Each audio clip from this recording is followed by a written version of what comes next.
depois fazei prova de mim, diz o Senhor dos Exércitos, se eu não vos abrir as janelas do céu e não derramar sobre vós uma bênção tal, que dela vos advenha a maior abastança. Você pode dar uma glória a Deus? Glória a Deus. Por que Deus deu essa repreensão para os filhos de Israel? Responda. Porque os israelitas deixavam, irmão, de contribuir com as suas ofertas, falando da missão, né? Vamos atribuir a aula missionária, e os israelitas deixavam de consumar. Ah, pastor, mas quer dizer que o dízimo está na Bíblia? Isso não é invencionista humana? Não. O dízimo, ele é algo divino e bíblico. E eu quero dizer para vocês que o dízimo é mais antigo do que a lei.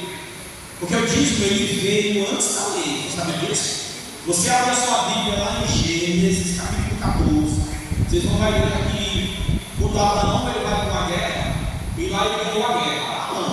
Abraão é espadachim? Não, ele vai para a guerra. Houve necessidade de ele participar de uma guerra, ele armou os cavalos, vamos pegar os romanos.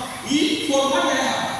Quando Abraão voltou, naquela época, irmão, quando alguém ia conquistar uma cidade, vilarejo, tudo aquilo que ficava, gado, boi, preá, tudo era da nação que tinha ganhado a guerra. Aí era chamado de despojo de guerra, prata, ouro, cobre, escravos, tudo era despojo de guerra. Aí o que acontece? Abraão vem caminhando, encontra um homem chamado Melquisedeque, e a Bíblia diz que ele era rei de Salém, né? Que na verdade, quando a gente vai olhar a história de Melquisedeque, ele era uma pré-figura do próprio Cristo, porque ele vê que ele era rei de Salém, e segundo o Talmud judaico, esse Salém, anos depois, se tornou Jerusalém. Então ele era rei de Salém. E esse sacerdote Melquisedeque, a Bíblia diz que ele não tinha nem princípio de dias, nem fim de dias, ninguém sabia o pai, a mãe, o tio, o avô, o cunhado, ninguém sabia. Mas Abraão, quando avistou o sacerdote Melquisedeque, o que Abraão fez? De todos os despojos de guerra, ele devolveu o dízimo. Então a primeira coisa de informação que eu quero trazer para os irmãos, a princípio, é que o dízimo, ele é antes da lei. E olha que Abraão viveu muitos anos antes de Moisés nascer. Aí a gente vai ver também lá no capítulo 28 de Gênesis, esqueci o versículo, o versículo, fala também que quando Jacó estava peregrinando na terra lá, fugindo com medo do seu irmão Esaú, a Bíblia deixa bem claro que ele faz um voto ao Senhor: Senhor, se tu me deres sossego, vou usar as minhas palavras, tá bom, irmão? Não me engana, não. Ah, o pastor está citando o texto, vou usar as minhas palavras. Senhor, se o Senhor me abençoar nesta jornada, me der sossego, paz, e me der pão para que eu venha me alimentar em um lugar confortável para eu dormir, de tudo aquilo que eu tivesse, eu te darei um dízimo. Aí eu pergunto: quem foi que ensinou esse negócio para Jacó? A outra pergunta: quem foi que ensinou esse negócio para Abraão? Quem foi? Me diga aí. Uma resposta: é porque Abraão se achou numa situação e ele deveria, de certa forma, devolver aquilo que para abençoar o sacerdote, porque o sacerdote ele dependia de ofertas e dízimo para sobreviver. Pois bem, só sei dizer uma coisa: se a gente for atrás de resposta para isso, vamos ouvir várias, mas nenhuma vai ter embasamento bíblico. Mas o que é que nós aprendemos?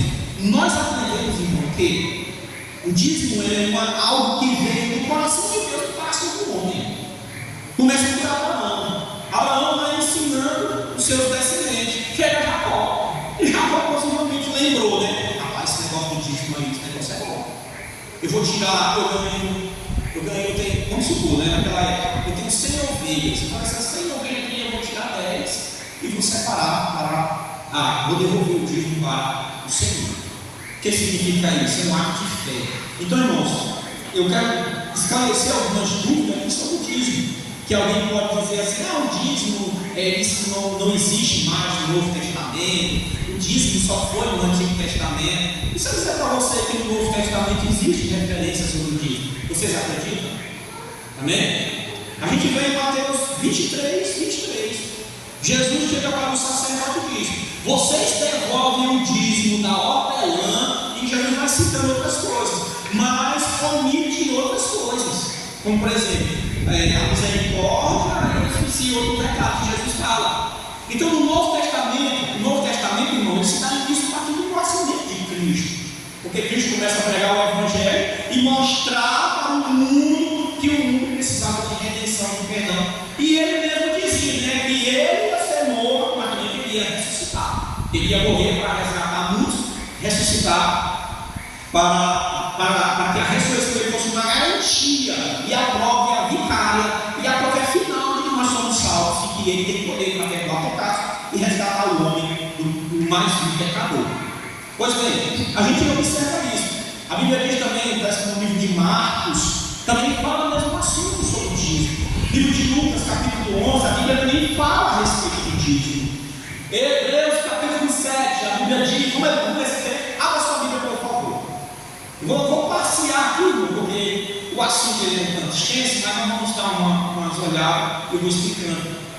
Vou usar lá no anterior, vamos dar umas olhadas aqui e vamos explicando o possível para que os irmãos entendam.